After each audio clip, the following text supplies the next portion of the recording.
Hi! Happy Saturday! Ha! Tignan mo yung hair ko. Nakisama siya. Hindi pa ako naliligo. Pero, tignan mo to. Wala sila dyan. Nandun sila sa labas. Okay? Lalabas tayo. Kasi, yung aking mga blessing in a pot ay binigyan ko ng TLC dahil ako ay wala akong work. It's a weekend! So, pagkatapos ng banding-banding ng love life, syempre, kailangan may banding-banding ng love life. Banding-banding naman sa mga tanim. At isa dyan ay ang aking blessing in a pot. Look. Si Mama Mary at saka ang aking Holy Family. Bakit sila nasa labas? Well, hindi pwede na ang isang tao ay ikulong mo katulad ng pandemya. Nagkakaroon sila ng ano ba yung tawag dun sa psycho na yun? Nadidepress sila.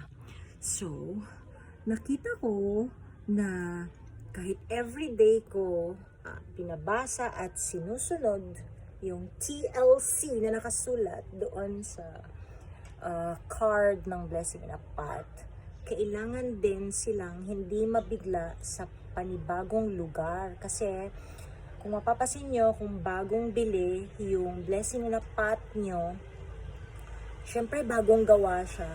And kung bago ka sa kahit saang lugar, kailangan mong maintindihan na kailangan mong mag-adjust.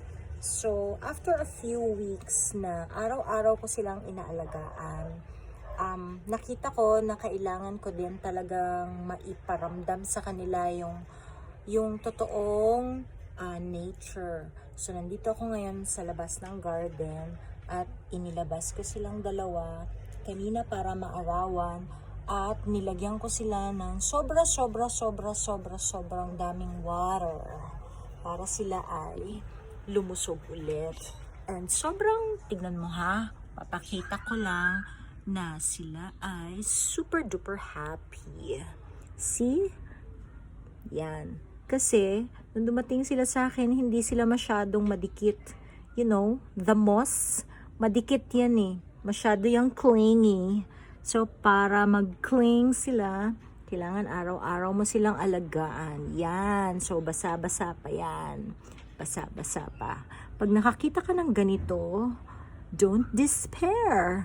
Kasi may lalabas na panibago. See? May papakita ka. Okay lang yan na mag-yellow siya. Kasi nga, nabigla, girl. So, kailangan mo siyang alagaan, girl. Tender, loving care. And tignan mo yung aking Mama Mary. So, after a week, ito sila ay naging ganito na. Like this. Tignan mo naman ngayon, girl. Daming nag-sprouty. See? Ang dami. And, yung moss kasi, kailangan yan dahil clingy yan sila. O, kita mo? Sabay yan silang dumating. Sabay. Pero, syempre, magkaiba sila ng parang magkapatid lang. Iisa ang pamilya. Pero, well, magkaiba talaga pagka lumaki na. So, see? See this? Look at that. Clingy, diba? Sabi ko, clingy eh. Yan ang moss. So, didikit yan dito, girl. Yan. Oh my gosh. Look at that. Ang clingy eh. Ibig sabihin, success si mother. Ang ganda na nila. Yan ang blessing in a pot. Alam niyo, pag bumili kayo ng blessing in a pot, marami kayong matututunan. Patience is a virtue. At saka yung bukod sa TLC mo, kailangan na kapag ini-sprayhan mo sila on a daily basis, kailangan maging grateful ka. Kausapin mo ang mga tanim mo at sabihin mo kung gaano kasarap ang buhay kahit na may problema ka. Well, it's a learning experience. And dadalhin ko naman kayo dito sa aking blue Ternatia. What? Oh, see? Yan, clingy din yan. Masyadong maangat sa buhay. Gustong-gusto niya na sila ay dumidikit. At para ito ay hindi siya dumikit sa wall. Sabi nung aking consultant friend, hindi, plantita friend, kailangan daw baka mamaya ay ito ay didikit sa wall. So para gusto mo na ito ay dito na sila tutubo, dito, dito, dito.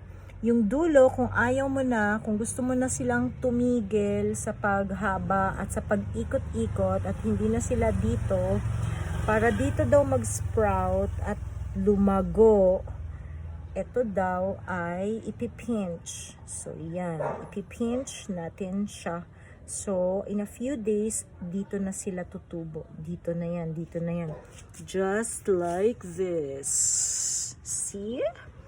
Tapos, ang nakakatuwa, sabi niya within 2 months daw ay magsa-start ng mamumulaklak. Malapit na daw. So, araw-araw kinakausap ko tong girl lalo na to. At nakita ko dito, see? Can you see it? Ayan. Ayan. Tadaan! I don't know kung makikita nyo, pero oh my gosh, it's my first flower. Ibig sabihin, magkakaroon ako ng seeds, mapaparami ko na siya kasi memory enhancer daw yan, antioxidant. So, talagang, blessing. Green thumb pala ko. Siguro, yung kanan ba or kaliwa? Basta may green thumb galore. Anyway, yan yung vlog ko for this week. And I pray na sana dito sa mga natutunan ko sa mga tanim ko, hindi ako bumibili ng tanim. Actually, nanghihingi lang ako. Except sa blessing in a pot, binili ko talaga siya kasi sobrang pang blessing ba. Ito. Sa next, pagka marami na yan, pansinin mo yan, Alam mo kung saan ko kinuha yan? Basta, sa tabi-tabi lang. Kumurot ako ng ganito kakonti. Ayan, iyan lang siya dati. Yan.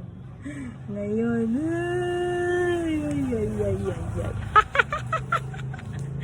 nasanay akong manghingi at pinagbibigyan ng mga madlang persons. So now, maingay na. So, lalabas na kami. Tawag na ako ng asawa ko. Kasi, it's a Saturday. It's our Saturday date. So, bye-bye. See you next time.